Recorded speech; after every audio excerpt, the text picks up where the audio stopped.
Now that you've found UBN Radio and discovered our quality talk shows, it's time to spread the word to friends, family, and the universe. 24 hours of music and talk. Radio without limits. That's why people keep coming back for more. That's ubnradio.com.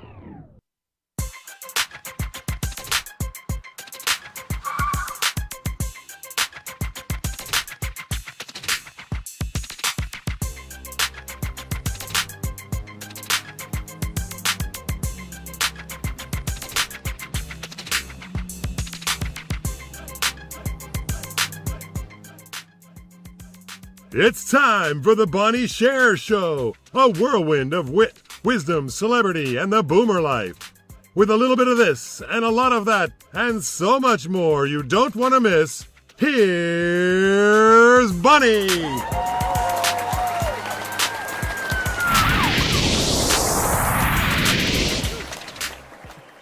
Well, hello and welcome, new friends and old from near and afar. I'm your host, Bonnie Sher, and I'm here to guide you through the worlds of entertainment, the great boomer generation, and the world of type 1 diabetes. Thank you for tuning in, and feel free to share your thoughts. You can call us at 323-843-2826, or you can follow the hashtag tweet the hashtag #B Share Radio.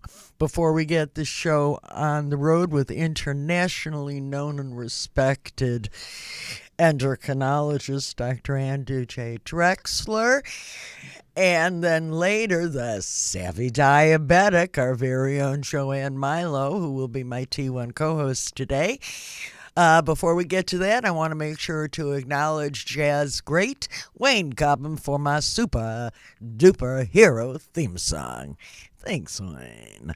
I'd also like to acknowledge Corey Bone from Crown and Anchor Jewelry for providing me with the jewelry that I wear on this show in exchange for this promotional message. When we come back, internationally known and well-respected Andrew J. Drexler. Your life story is more than the things you do.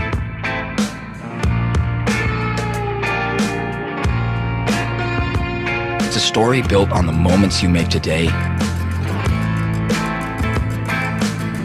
and the impact you have on others. How big is your story going to be? Live your legend.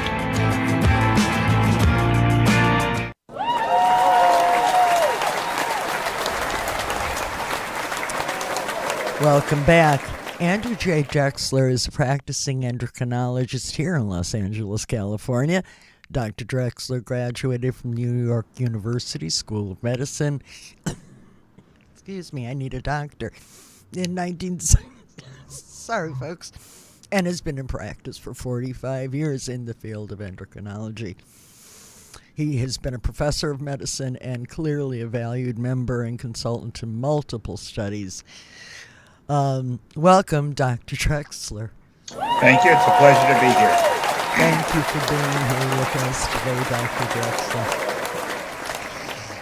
My first question for you is, after 45 years of practice now, what keeps you motivated? I mean, if you're doing diabetes, particularly if you have a large population of type 1 diabetics,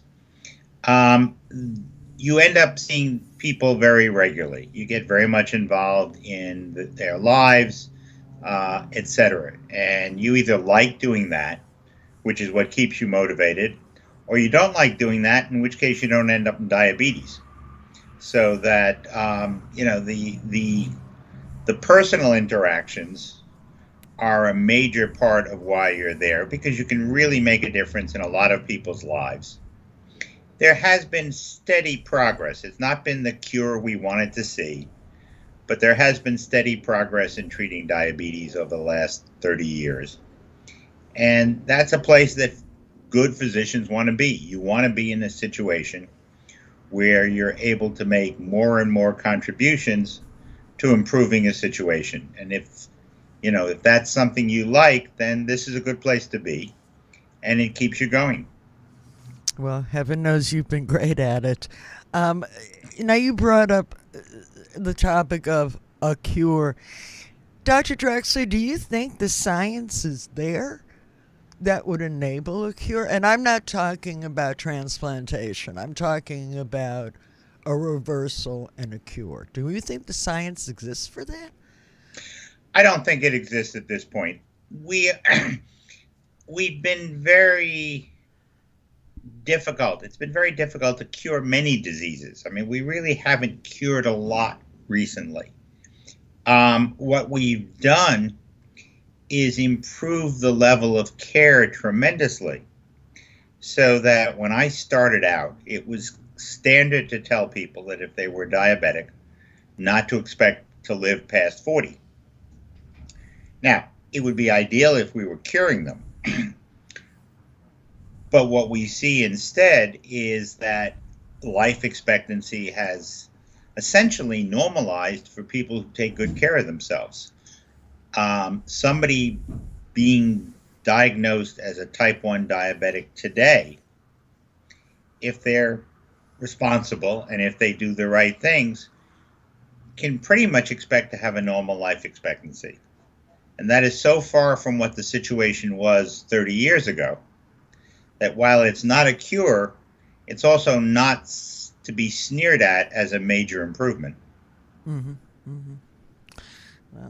Well, so when you have a new patient, a new T1, I mean, not a new, yes, obviously a new patient to you, but you're the first doctor that they've seen. What kind of picture do you paint for them? Are you very well, I know you, so I know you're not all rosy about it, but... Well, but I would say I'm probably more rosy than not rosy. I mean, I would say that when I see a new patient, them that if they are willing to be proactive and take care of themselves, there is going to be an increased burden because of the diabetes, but that they should not expect to have it necessarily limit a lot of what they end up doing. Mm-hmm. Mm-hmm. I mean, 30 years ago, we used to tell type 1 diabetics not to get pregnant because we didn't have the technology to guarantee them mm-hmm. healthy outcomes. Mm-hmm.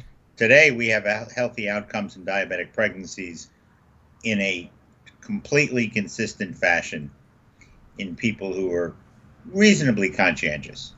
So that, I think the picture is not what we'd want it to be, but I certainly think it's something that should not be incredibly discouraging, and certainly not discouraging the way it was 30 years ago.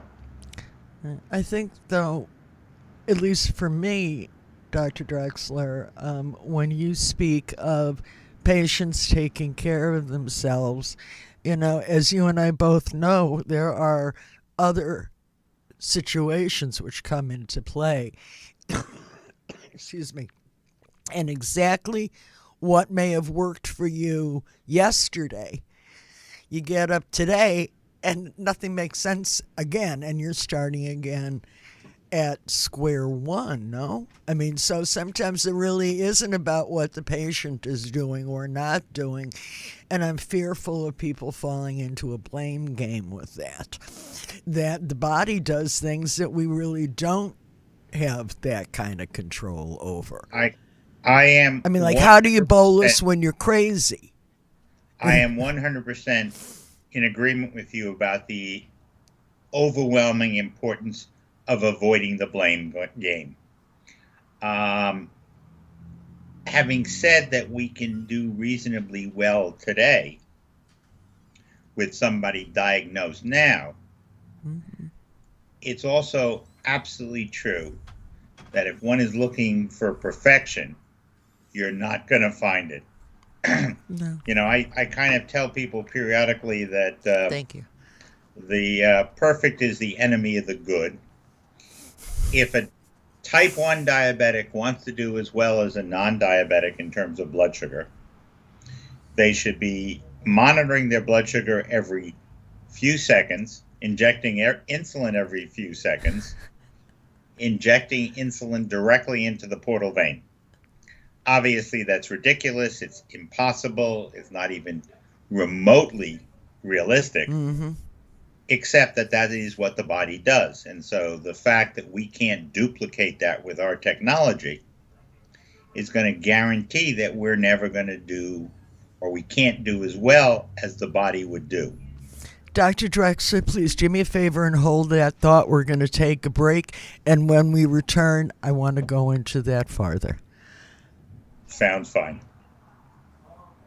To be at peace with myself is the most prominent thing, and I am at peace with myself. I didn't deal this deck, I'm just playing the game. That's all. That's it. Meals on Wheels has given me a mode of freedom that I wouldn't have otherwise. And making sure that I get the nutrition that I need, and it's a balanced meal. My name is Maurice McGriff. America, let's do lunch. Drop off a hot meal and say hello. Volunteer by donating your lunch break at americaletsdolunch.org. Since when did experience become something to hide? I say we own it. Lose all that negativity. Just let it go. It's just bad energy. Oh, and lose those terrible black balloons they give you on your 50th. What's up with that? Hey, we hear you. That's why our members love AARP the magazine. It celebrates you with fun and provocative content, from lifestyle and entertainment to in-depth reporting. And it's just one of the great benefits of membership. If you don't think this is right for me when you think AARP, then you don't know ARP. Get to know us at aarp.org/possibilities. Okay, Dr. Drexler, let's pick up where we left off before the break. We went through the question of whether or not there's science for the cure. Currently, with what we do have available to us, what do you think holds the most promise currently for today? I mean, there are two things that are holding a lot of promise, two different approaches. The first approach that is getting a lot of publicity at this point is attempts to duplicate an artificial pancreas. I think that's something that we've seen a fair amount of progress toward over the last few years. I think at this point, we may be expecting more than we're going to get. So the technology is improving, but to see even a hybrid artificial pancreas, I think time is going to have to tell. There is one coming on the market from one company. There are a number of other companies that are looking to introduce things or are working in development. I don't know that we yet have a very good idea of how they will actually function in real world as opposed to very carefully controlled clinical trials. The other answer is from, as you said, transplantation, islet transplantation, very possibly microencapsulated islets, which are islets that have been protected from the immune system by some kind of barrier that prevents the immune system from destroying them. I think in the long run, that's the much more realistic possibility for coming as close to a cure as we can. But again, there is one company engaged in clinical trials today for that. We don't have the results from that company, but it's probably a many years off.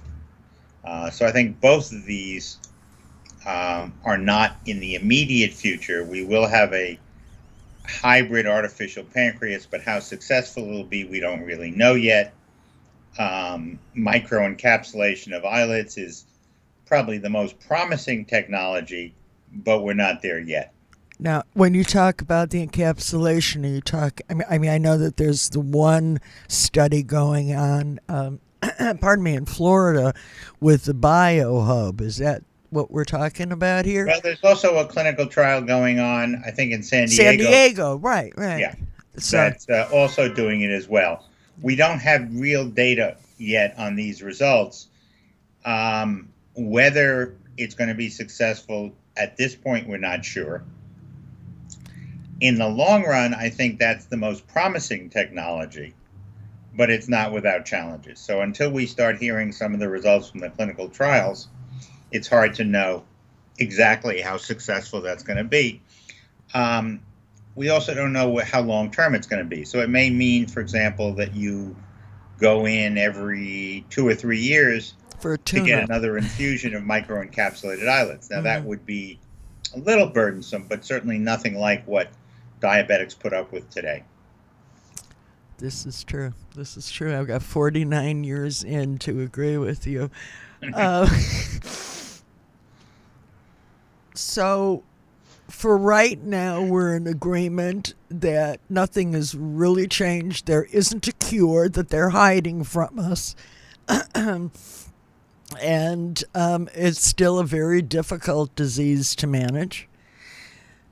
And also, there's one more thing I'd like to bring up, because I know you and I have talked about this before, and this is now the difficulty for a lot of patients to find an endocrinologist who will still take on a type 1 diabetic.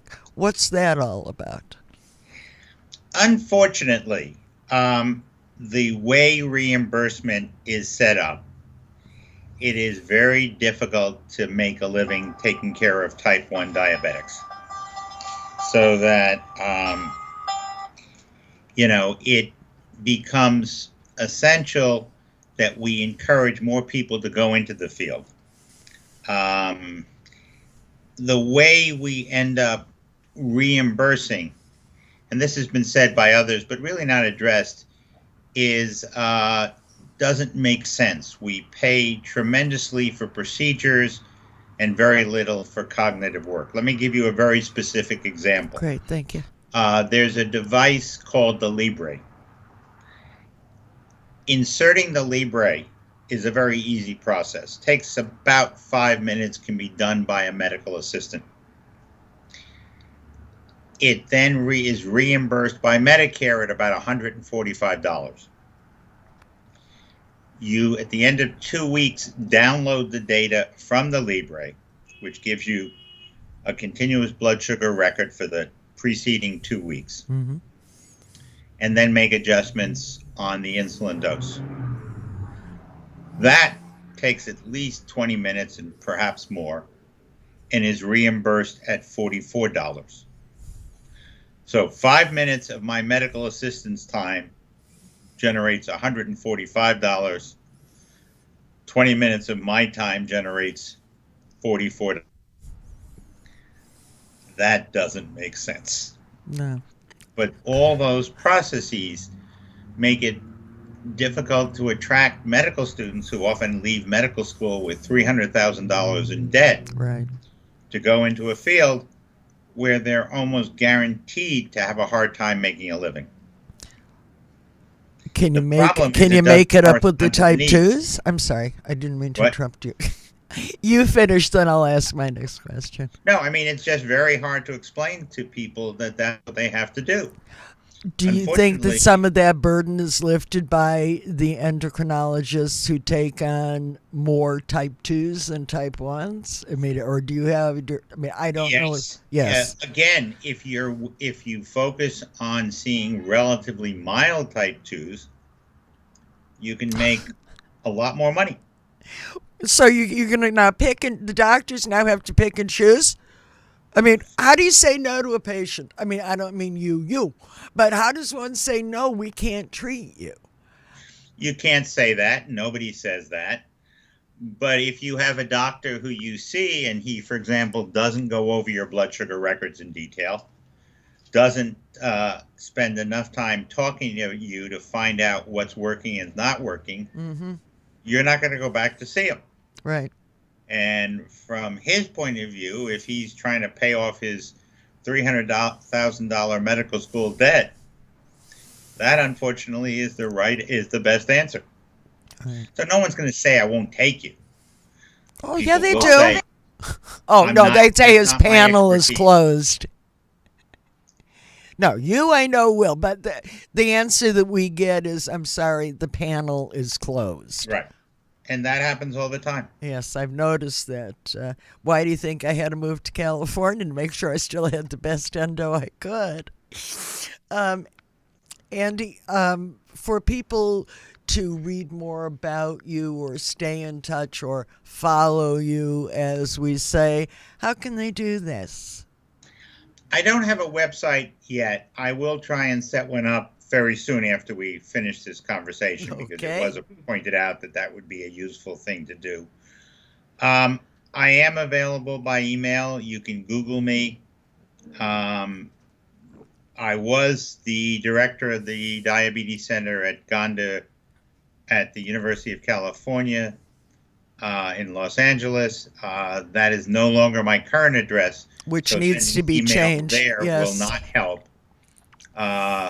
Sending email to dr.drexler at 8920 Medical Associates, I think, is the right answer. Well, we'll get that for sure, and I'll be posting that too. Okay. And I'm always glad to answer questions. Well, you've been wonderful with me again today. I thank you. I also, I wish there were more doctors like you. I think that the patients and the community needs to come together to better understand the side that our doctors have, and somehow be able to integrate it with our needs, so it doesn't become a matter of, it's all about the medical profession, because their answers, and it's the same way with blood sugars. There's not just one answer as to how your sugar got so high. This has been years and years and being mucked up, and I think that especially now, I think people are terrified of losing their insurance. I know of one person that I just heard from yesterday who, like myself, has Medicare through disability. She just got a message that she now no longer has any insurance. I'm afraid I'm going to get that same kind of message. I can't understand what's going on. But it's all a part of this crazy, wacky world called being a type 1 diabetic. It's some scary business. And at least I know that you've helped to make it a lot less scary for me. And so I want to thank you for being here with me today and for always telling it to me straight. Thank you, Dr. Drexler. My pleasure. It's been a pleasure being here. And we face a real challenge, but I think if we work together, it should be possible to deal with some of it. Type 1s are only 5% of the population. We need to make it clear that the needs of type 1s are sometimes very, very different than the needs from type 2s. There's periodically a discussion of whether we should change the name. I don't know if that makes sense or not, but we do need to understand the difference between the two diseases. Absolutely. Well, again, thank you so much for being on the air with me today, and we'll be talking to you soon, Dr. Drexler. Bye-bye for now. It's been my pleasure. Thank you. That got me a little teary, didn't it now? Well, it must be time for me to do... I know what it's time to do. I think that what I'd like to do now is to acknowledge the very important work that's being done at the Diabetes Research Institute, and to encourage you all to support their efforts. You can visit them online at diabetesresearch.org. Our song of the day is coming up next. Type 1 diabetes can be living in anyone. Type 1 diabetes is when your pancreas doesn't produce insulin. It's not caused by your diet. It's not caused by anything you did. Type 1 diabetes can be very serious. Blindness, amputation. Learn more about type 1 diabetes. Help support JDRF finding a cure. T1D looks like my brother. T1D looks like a friend. Type 1 diabetes looks like me.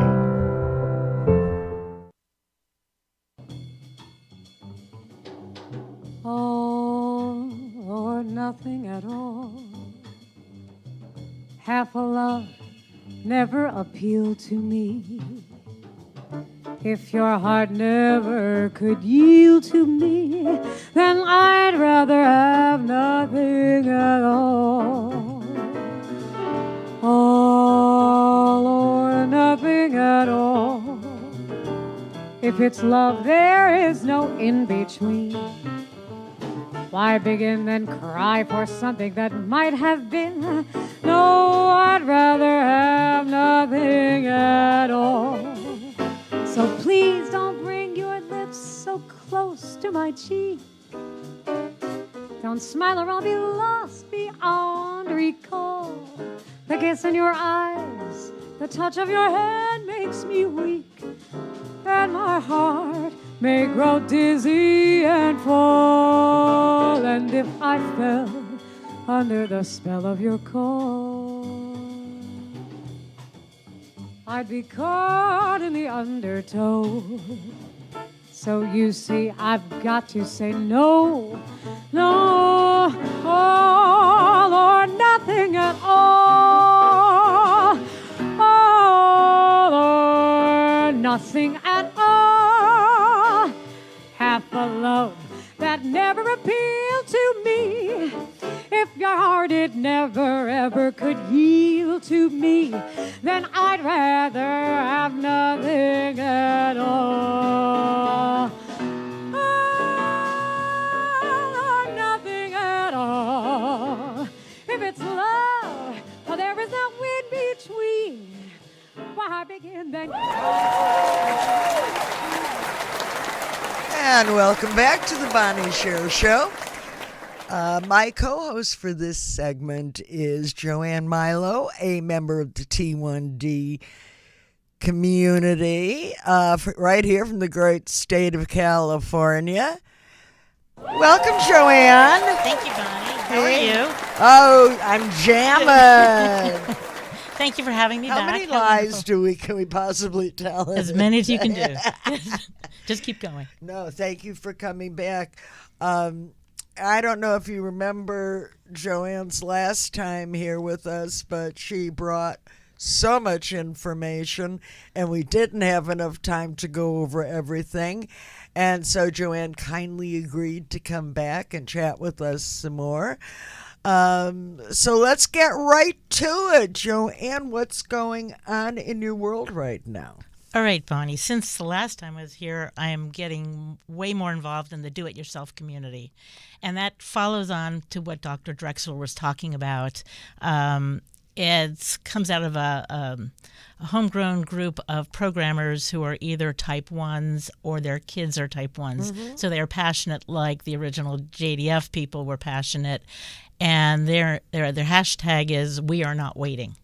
So they are not waiting for FDA. They're not waiting for the device companies. They are developing their own devices. And it's do-it-yourself at your own risk. Now, when you say their own devices, all right, so now we're talking about looping? We are talking about looping. Could you please explain to me and the rest of America who knows we aren't talking about rugs right now? I wasn't so sure. Tell me what looping is. Okay, I'm going to read this so that it makes it very clear. Okay. What I am talking about is the hybrid closed loop, which means there's only insulin involved, and it makes automatic adjustments to the basal rate. I still add insulin for meals. Mm-hmm. So I have that level of control, but it's hybrid because it does both the basal and then I can input and it takes data from the Dexcom. So that's what I'm doing. It's sometimes synonymous with the artificial pancreas, but it isn't. And some of what you see coming out, and Medtronic's coming out with their closed loop system, is possibly not as, I haven't seen it yet. It's possibly is that the 670? Yes, it is. Uh-huh. It may not be as powerful as some of these do-it-yourself devices that have been out for 3 or 4 years. So can we hold it right there? Sure. Let me ask a few more questions. Sure. Is this anything like Night Scout? Yes, it is. Okay. The Night Scout folks who have also been hashtag We Are Not Waiting, saying, give us our data. Our data is ours. And for years and years, all you were able to do was download your pump into one application, download your CGM into another application, Right. download your meter into another. You couldn't see them together. You never knew what anything else, and how could you make changes if you can't see them all together? And the device companies would not share data, would not let you put it into one place. That's available now. You've got Gluco, you've got several applications where you can download several devices and at least see what's happening as a trend. And how tech savvy does one have to be in order to do this? Okay. My undergraduate degree is psychology with a tiny little math minor, and I have an MBA, so I am not a techie. I am an early adopter, so if there's something out there that I feel is safe, I got to try it. I just have to try it. So am I tech savvy? No, and I brought some words that I'm learning, because they speak a different language. And let me just say, there's a tremendous amount of help. I think in the U.S. there are about 300 people running a closed loop do-it-yourself system. It's not a lot of people. And there's a Facebook page called Looped. It's a group, and you can join it, and you get tech information from these programmers like instantly. They are so passionate about what they do. They're always upgrading. They are available. So when they say, well, I think you need to auto-tune, I go back and write, what are you talking about? What does that mean? So and very often I preface it with, this may be a dumb question, but because I don't understand. So the words I've learned is Night Scout, CGM, Heroku, Azure, websites, GitHub, Gitter channel, Mongo Lab, that's one of my favorites, Autotune, Explorer board with Edison and Pi. New language. It's the programmer's language, and thank goodness for them. I'm going to have to do a show just on learning the language. No, you don't really need to. They have these do-it-yourself guides online that are updated. Okay, so understand, from what my understanding is, you must be on a pump, or just a CGM. You must be on a pump, and there's one manufacturer, and it's an old pump before they closed access to their data. So it's an old firmware on an older pump that you need to get. I bought mine on Craigslist from a lady in Las Vegas. My husband said, how do you know this even works? And I had developed a little relation. I put an ad out and looked for it. And how old does that pump have to be? This one's probably about 3 or 4 years old, but it's got an old firmware version. And the do-it-yourselfers tell you exactly what you need and give you sources. There's a website where you can buy used equipment, and you can negotiate price because it's used equipment. And then is fascinating. There's to me. a whole checklist of what do you do before you start. And so you start reading. Starting means buying this little device, or there's another one called Open APS. This is Riley Link, and what's in here, this is a 3D printed little case. Inside is a tiny little motherboard and a tiny little battery, and I don't know if you can see the little green light that says I'm on. Wouldn't it be awful to not have the light go on? I've had that. It went red, and immediately went online and said, what happened? What do I do? And they said, well, have you charged your battery? And I said, oh, I have to do that too? Completely forgot about battery. Right. But these people will step you through. They're pretty extraordinary people. And any question you have, I'm still learning. I am such a novice at this, but I have closed the loop. I am running it. It is running my basal rate. If my blood sugar begins to climb based on my Dexcom, it raises my basal, and it does it every 5 minutes. I can see when it's plus my basal or when it's minus my basal. It's pretty fascinating. It really is. And the benefit is if you have kids, so that you can actually monitor, or through the night, when my blood sugars do unusual things, this is keeping me flat through the night. So for that, I am so extraordinarily grateful for these programmers, because they're passionate about this, and It doesn't always work. I lose Bluetooth. I walked in the studios and lost Bluetooth. But I got it back before I came on. Something else we need to worry about in this day and age. Do I have my Bluetooth? And I don't know if you saw, this is my little screen. And this shows the carbs that are active, the insulin that's active, how much insulin in my pump. Well, Really with any interesting. luck, now that I'm getting the G5, they say I can have for a week. We'll go and get coffee. I'll help you. Yeah.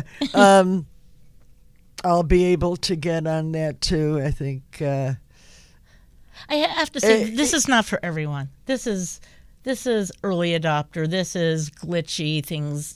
I don't understand why. Have it we does what not it seen? does. How many years have you been a diabetic? 52. Okay, have we seen glitchy? We have seen glitchy. Okay, I've got 49. So Well, between there the you go. two of us, look how much information we still don't and I have. I love the Dexcom, but I had the first one when they first came out, and we called it a random number generator. It wasn't accurate. It's getting better.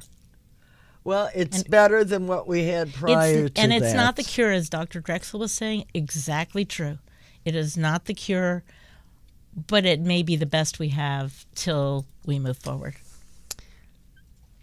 And hopefully that will be not in too far distant. But for today, I want to thank you so much for sitting in with me Thank and you, Bonnie. explaining that whole loop-de-loo thing. So in the green room, you can tell me about what you learned. Oh, my God, there's going to be another test. Really? Okay. What I learned is to read your notes. But here's what you do know, too. You know how to tell my audience how they can follow you and learn from you or reach out to you. So please take it away. Tell our Absolutely. audience. I have a website called thesavvydiabetic.com. I have a blog on there that I've been running for several years, but now I've got a special group called Looping because there's so much information. And even if you just sit there and read about it, you gather information. So that's the way. I'm in Orange County. If you need to reach me directly, talk to Bonnie. She'll get you to me. I certainly will. I have a support group in Orange County. You can join us anytime.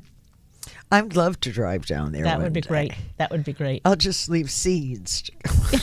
We'll I'll slingshot you figure down. it out. I'll figure it out. And here's some more good news for y'all. If any of our type 1 buddies, our fellow T1s, would like to sit in this co-host chair with me, it's really very easy to do. Write me. Tell me you're interested. And send that to me at bonnie@bonniesher.com. It's that easy, and I'll get back to you. Well, next up, we have some views from my soapbox, and we'll be back in 60 seconds. Type 1 diabetes can be living in anyone. Type 1 diabetes is when your pancreas doesn't produce insulin. It's not caused by your diet, it's not caused by anything you did. Type 1 diabetes can be very serious. Blindness, amputation. Learn more about type 1 diabetes. Help support JDRF finding a cure. T1D looks like my brother. T1D looks like a friend. Type 1 diabetes looks like me. Okay, coming up next, we have today's Boomer News. Go for the red, women. So they say it's a man's world?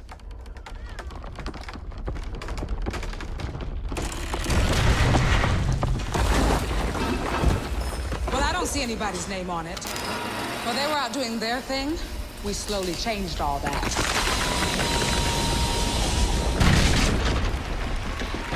We changed all that.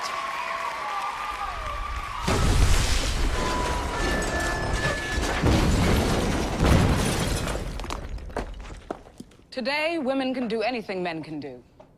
And there's one thing we're even better at.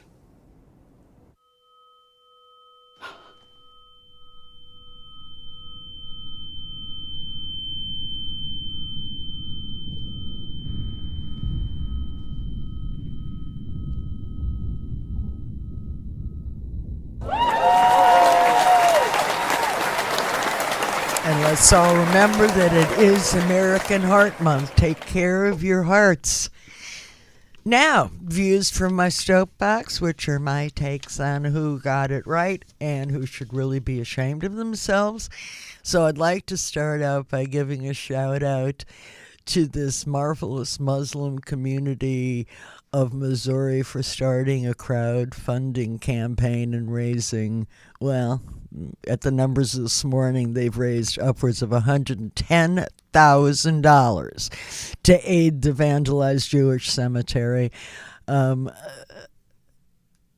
It's just an amazing thing to see, and you can read more about this at forward.com. And for my shout down, I'm sorry to say this, but shame on Speaker Paul Ryan for having his staffers ask Representative Luis Gutierrez, Democrat from Illinois, along with several other members, to leave the meeting with the acting director of ICE, Thomas Homan. It was actually Representative Gutierrez who was among those who first requested this meeting. To read more about this, you can go right to gutierrez.house.gov. Gutierrez is spelled Guitierrez, gutierrez.house.gov. Well, before we say goodbye, I'd like to thank our guests today, the Dr. Drexler, bless him, and my new dear friend and a woman who's still teaching me things I never knew, and that, of course, is Joanne Milo. I want you all to keep an eye on both of them, please. Well, that's my show for today, and I hope you return next week for another 50 minutes of fun through the land of Bonnie, through the land of boomers, and, of course, through my very dear T1D community. Until then, please visit BonnieSher.com, follow the number 1 Bonnie Sher on Twitter, and like the Bonnie Sings Lena fan page on Facebook. Many of you are aware of the very special role that Sammy Davis Jr. played in my life and in my career. He was my mentor. He was also my very dear friend. So I end this show like I end every show, sort of Carol Burnett style, with a nod and a wink to you, Mr. D. See y'all next week.